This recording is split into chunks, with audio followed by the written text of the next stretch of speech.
JB here. Monday, May 19th, 9 a.m.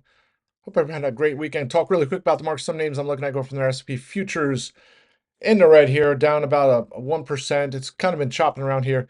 The Moody's downgrade, right? The first credit rating downgrade since 2022. And then there was one, I think it was S&P Credit Global, whoever you call them. There's three major agencies who cover sovereign debt. And uh, this was the last shoe to drop, right? The last triple A credit rating for the U.S. is now gone, right? The largest economy on the planet. I mean, you would think the U.S. is not going to default, right? But hey, it's kind of funny how these agencies, and I think back when was it Fitch? There was a whole uproar when Fitch downgraded the debt, and people got fired. There's a whole like shenanigans. I'm like, how can you have a third party? I just some of this stuff just doesn't really make sense. But needless to say, you see the 30-year yields rising the most since at levels not seen since 2023.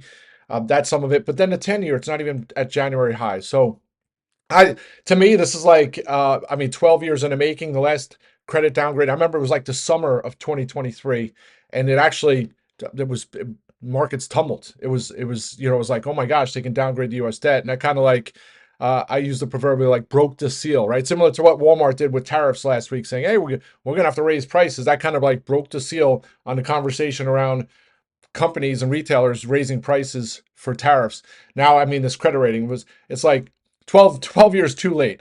But we'll see how the markets play out. It's just funny. I mean, I guess you take it two ways. One way, they could have downgraded, they could have cut the credit rating in the midst of the turmoil at the start of April, or you can do it after the S&P is coming off a 5% rally and closed in the green year to date for the first time since Liberation Day. So I guess you can't fault the timing there. Probably better to let it digest over the weekend than hit it out. Who knows? Intraday, whatever. So that's kind of overall. To me, I think if you had told me on Friday, hey, the market's going to have consolidation Monday and we're going to have a 1% pullback, I would say, yeah, I wouldn't be surprised if we have a 1% pullback at some point. So even with or without this rating downgrade, to me, it doesn't change much. So, uh, we'll have to see how it plays out this week. Last week at this time, I was doing a rant. I thought 580 to 590 on the SPY. We came all the way down to 586 in the pre-market this morning on the SPY, so probably 586 to 597 this week, pending any crazy catalyst. There's not much in the way of data. We have earnings, Home Depot. We also get Target. So Target's tomorrow morning, or no, Home Depot's tomorrow morning. Target's Wednesday morning. So it'll be interesting to hear the commentary on both of those. Probably more important on the Target side. And then we have PMI data on Thursday, which is kind of like finally some more hard data that we'll get to kind of either reiterate that, hey, not ignore the soft data. We had the consumer confidence last week, again, lower than expectations, but to kind of say, hey, things aren't as bad as the picture is being painted. So we'll see how this week plays out. Hopefully consolidation. And then, I didn't think that 590s were going to come. We closed at 594 on Friday. So impressive stuff. So maybe this is a week we consolidate that. And then the following week we can work on maybe getting into the 600s. So that's kind of the overall market. I'm trying to think of some of the other things, but I'm sure there's going to be a trade deal or two this week, right? There'll be some kind of press conference at the White House, so maybe that'll stoke the market. Who knows? But hopefully, nothing too crazy. Yields don't get out of hand. Bitcoin, which is rallying, it was 106, is now down at 102 here this morning. So I kind of want to see that hold 100,000. All right, that's kind of overall market. So now individual names. So Solar Edge at this time Friday, I was talking about it. We had a downgrade. The stock was under $20 in the pre-market or close to it. Opened under $20 and then just reversed. And boom, next thing you know, it's 22.60. Used to move close on my calls out for over 100%. Held the rest. Big spots, right? 23.77 is the February high. I think if it can find a bit here today, get back over, if it goes red to green primarily, then if it gets over $22, I might look for some more calls here because I think there's going to be continuation. Once it gets over 23.77, it's like blue skies to $30. Call me crazy, huge short interest. But for now, I'll be patient. I'll just hold my June strikes for now. I have plenty of time there. And then CI. So I was, everybody's talking about United Healthcare, this huge crazy move, right? Yeah, I mean, it was already selling off. Then you had kind of the I wouldn't call it the nail in the coffin, but the foot on the back. I don't know what you want to call it, but then you have the Medicare fraud or whatever accusations. It's just like that whole negativity stigma around United Healthcare. It's there. And it's like, to me, it's like the business has to go somewhere, right?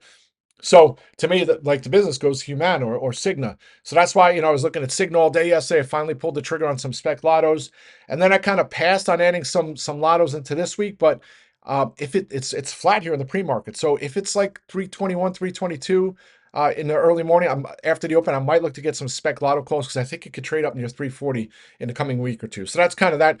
Also, Humana, and Humana's gapping, right? But it was already gapping there after I was on Friday. That's another name I could watch, but the spreads were tough for me. Cigna's kind of like, a little more interesting to trade. Thankfully, I was able to get some lottos on Friday, close them out for 100%. And then towards the end of the day, if I was a little more patient, I could have got the rest out for 100%, but I got them out for like 80%. I'll continue to look for opportunities on Cigna. GameStop boring week again. I think it's like 3 weeks in a row. At least some of the days were green, but it's like a matter. I'm just shocked. I don't know if they're waiting for the next earnings to announce the Bitcoin purchases, but it's got to happen soon. Deck reports earnings Thursday after the close. I was looking it's gapping lower a little bit in the pre-market with the rest of the stocks. Yeah, I was looking at calls last week. I kind of passed. I'm like, let me wait for Monday. So we got the pull here. Maybe an opportunity to get some spec lottos to ride for some premium build into earnings. I was thinking of the 155s. They look interesting. They'll obviously be lower than where they closed on Friday. So don't be surprised if I get some calls. And with the premise and plan to get the calls, locks them in, locks them in to cover costs and ride the rest into earnings. That would be ideal scenario. Similar to what I wanted to do with Walmart, which didn't play out. But if I can do that, I will ride them into earnings. If not, I'll probably just close them out and then revisit because who knows with the earnings? I mean, maybe it was all-time highs going into its earnings back at the end of January. Maybe that's the start of the ball rolling downhill, right? And I mean, the stock has already reflected some of that. To me, maybe it's an one-off earnings report, and if it is, then the stock obviously gaps and runs. 200-day moving average right there at 158. So interesting there. Finally got the VKTX August strikes. This is kind of like autopilot on VKTX. I'm not going to add any weekly calls. I'll probably just hold them into data, which will be at the end sometime in July or at the start of August. I was looking at higher strikes, but I'm like, if there's a buyout and the buyout's only, let's say $60 or 55, then I'll lose out on the trade. So I don't want to risk that. So I figure I'd go low, pay a little more premium, get the lower strike, and then I'll just hold those. And the name. So, I've talked about Pool before. Pool's one of the names I've watched over the years because it's a great business model, right? Back in COVID, when I was watching it, people are making their, resorts in their backyard because they couldn't travel. So that you saw a lot of saw a lot of demand. And then now as rates went up, it kind of put a damper in that whole sector. And Swim is one of my top 5 stocks for 2025. So you have to think. You take a look at Buffett, back-to-back quarters of adding to the stock. So initial holding, then it added more last quarter. And, it just had earnings not so great, or I guess mixed. But then they had their shareholder meeting April 30th, announced this adding to their stock buyback. So $600 million stock buyback. Company has a dividend. And it's one of those, it's kind of like the Gillette razor model, right? So you get the pools. Then once you have that pool, the established base of the pool, now you have maintenance contracts and things like that. So recurring revenue, right? So it's not like people buy a pool and then they don't need to take care of it, right? You need chemicals, you need some people get someone to vacuum, whatever it is, maintenance. So it's a great business model. I'm just surprised it hasn't really done much after the Buffett acquisition purchases. I'm not saying just because he buys it has to go up, but definitely interesting. The only negative here is the liquidity on the options makes it difficult to play. So I was looking at maybe the 360s for June's. I'll see how it opens. I'll be very patient adding, but I like that one. And then other names, just really quick. Obviously, still look at a Wayfair, maybe a possible bull flag from its Monday gap higher consolidation last week after that gap. So could be interesting to play for that finally breaking 42.50. Roku disappointing, right? First 3 days of last week, great. And then it just fizzled. Going to need that to get over its 200-day, 72.70 for that one to really take off. Still have my TripAdvisor, the last couple of my June strikes. I'll probably at some point look to lock the rest in and then maybe revisit with some higher strikes. And then last but not least, your Biogen. And, here it is, 126.40. HSBC adjusted their price target lower this morning, but it's like at some point this takes off. So don't be surprised if I add some strikes. 50-day moving average right there, 127. And that's it, folks. Let's have a great day. I'll be back at rock and roll.